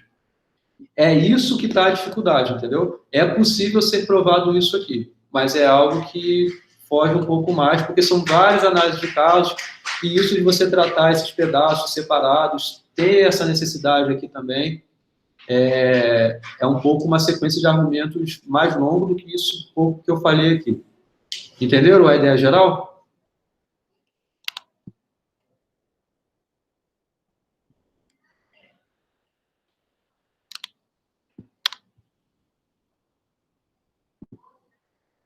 Entendeu, gente? Fala aí. Sim. Tá, então vamos lá. Primeiro vamos pensar então na gramática, né? Então, ó, para resolver esse primeiro pedaço. Os terminais, claramente, tem que ser ABCD, certo? Vamos logo ver as regras aqui para isso. tá? Eu deveria ter colocado um pause aqui para não aparecer isso aqui. Mas, enfim, vamos concentrar aqui. Então, esse A e B é justamente para que ocorra o quê? Para que ocorra número igual de A's e B's. Número igual de A's e de B's. Tudo bom, tudo bem, Vitor, pode sair, tranquilo. Depois você vê a terminação aqui, mas aqui é só para verificar um pouquinho a construção da gramática, tá? Que é claro que, de novo, foi uma das ideias, não necessariamente essa é a única gramática que gera isso daqui, tá? Mas, vamos lá, A e B, né? Então, a quantidade de A's igual a quantidade de B's, tá aqui. A quantidade de C's igual a quantidade de D's, tá aqui, certo? A, B, é porque você tem que ter esse primeiro pedaço concatenado com esse segundo pedaço, certo? Isso aqui é justamente muito similar ao que a gente viu lá atrás, num exemplo que tinha uma concatenação, né? Era AI, BI, CK. Então, a gente meio que pode pensar, ó, pensa na gramática só desse primeiro pedaço e concatena com outro pedaço. Então, é isso que está sendo feito aqui. Tá? E aqui você pode concluir também, né? Você tem que concluir em algum lugar, né? Então, você conclui quando você quiser. A, B, C, D. Tá? Você poderia também pôr aqui, ó, ao invés de A, B, C, D, poderia pôr a cadeia vazia, né? Porque fazer você aplicar mais um AB, você poderia ter feito aqui, antes de ter passado para cá. Então, você poderia ter concluído com a cadeia vazia. Eu só quis fazer esse exemplo um pouquinho diferente para dar um pouco da intuição das diferentes gramáticas que geram a mesma coisa. Tá? Beleza? Ok. E agora tem que ser o outro pedaço, né? Que é esse que está aqui. Então, AD tem que ser igual. A quantidade de A's tem que ser igual à quantidade de D's. Então, isso aqui tem muito a ver com o que a gente viu também lá atrás, o exemplo que a gente tratou de palíndromos, né? Talvez, tem um pouco a ver. Tem um pouco a ver também com AI, BI, né? Que é o primeiro pedaço, tem que ser igual ao último pedaço. Certo? Faltou aqui, né? É CD, não é? Não, tá certo. Não. C. É C. Aí, beleza. E você pode ficar aqui dentro enquanto você quiser. Tá? Em algum momento, você vai ter que pôr a cadeia de D's, que é o que está aqui. E D é BC. Então, você está fazendo assim, ó, você está pegando A e D, isso aqui é C, tá certo, não é CD não, é só C. Mas o A já grudou um D no final, certo? E nesse pedaço daqui, em algum momento, você pode, agora, assim que você terminou a quantidade de A's e D's associados a isso, você vai para a quantidade de B e C, que tem que ser igual. A quantidade de B igual à quantidade de C. E aí você, nesse pedaço miolo aqui dentro, você faz essa substituição. Tá claro isso? Então, essa é um pouco da ideia da construção dessa gramática. É muito pensando cada pedacinho separado, assim como a gente fez anteriormente. Tá? Então, vamos lá. Depois que tem a gramática que gera isso, é o que eu estava mencionando, né? Qual é um exemplo de palavra que está tanto aqui quanto aqui? É uma palavra em que a quantidade de A's é igual à quantidade de B's, que é igual à quantidade de C's, que é igual à quantidade de D's. Então, isso aqui é um exemplo. Então, você pode verificar essas possíveis derivações. Essa palavra, não vou fazer aqui por conta do tempo, mas essa palavra daqui pode ser obtida por uma derivação que seja usando só esse primeiro pedaço, certo? Ou pode ser obtida usando derivações que use só esse segundo pedaço. Isso é fácil ver, né? Porque você pode aplicar AB, depois veio para cá, AB, e já concluiu esse pedaço. E aí, agora o pedaço B, aplicou CD, depois aplicou CD, terminou. Então, você gerou essa palavra por sequência somente aqui em cima. Ou você pode pensar em começar a gerar a palavra vindo por aqui, certo? Porque X ou vem para cá ou vem para cá. Essa primeira derivação foi usando esse início aqui, X vindo para cá. Agora você pode pensar x vindo para cá.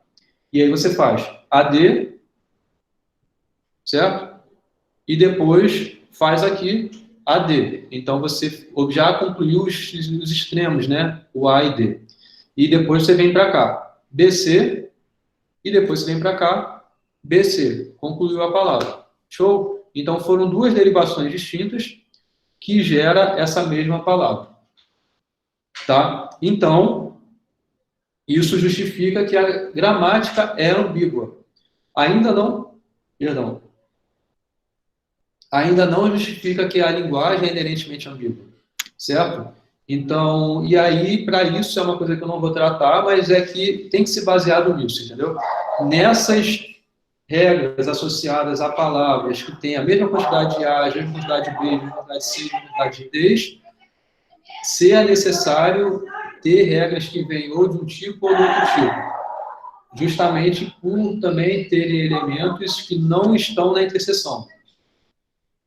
Certo? Então, é um pouco de você ter que dizer, qualquer gramática tem que ser mais ou menos desse tipo aqui. Então, vai ter que ser inerentemente ambíguo, entendeu? Então, é um pouco isso. Ó, 11 horas em ponto. Gente, o conteúdo da aula acabou. Isso que eu tinha para falar para vocês hoje. E é isso. Quinta-feira a gente continua. Ver o que tem além disso. Professor, então, essa parte final aqui, então, ela é importante saber o conceito, mas é algo que não é trivial de provar, né? E isso não vai cair numa lista, num avião pra gente, porque é um negócio meio complexo, ou como é que funciona? Não, não vou cobrar, não. Beleza. Então é mais o conceito mesmo, né? Não, na verdade tem uma que eu acho que dá para ter um pouco dessa ideia. Talvez eu cobre, mas não exigindo uma demonstração formal, mas algo tipo que eu escrevi aqui. Tá? Tem uma linguagem que é mais simples do que essa e que também é inerentemente ambígua. Então, eu vou pôr numa lista, talvez. Beleza. Tá? Só para saber se é funcionamento mesmo. Professor, nesse caso aí, ele não está aceitando M e N 0, né?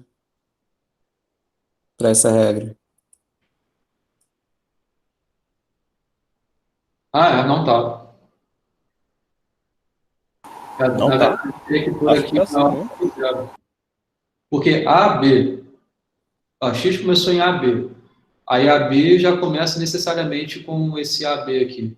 Para não fazer isso, eu teria que pôr aqui um ou aqui, né? Eu vou consertar isso, obrigado.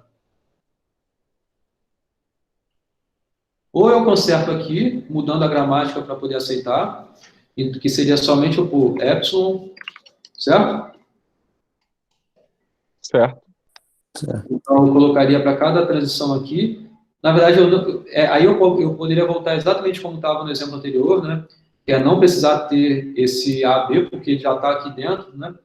Então, eu ponho o var epsilon, ou eu deixo isso daqui e só ponho o var epsilon, ou eu posso pôr isso aqui, não quero maior ou igual, mas só maior. Entendeu? Sim.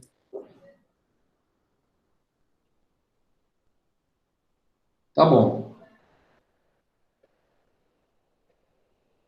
Eu vou atualizar isso e ponho lá os slides com essa correção e a gravação também, né, que eu ponho sempre. Tá? Beleza, professor. Beleza. Valeu, professor. Até mais, professor. Valeu. Valeu, gente. Até mais aí. Valeu, bom dia. Bom dia.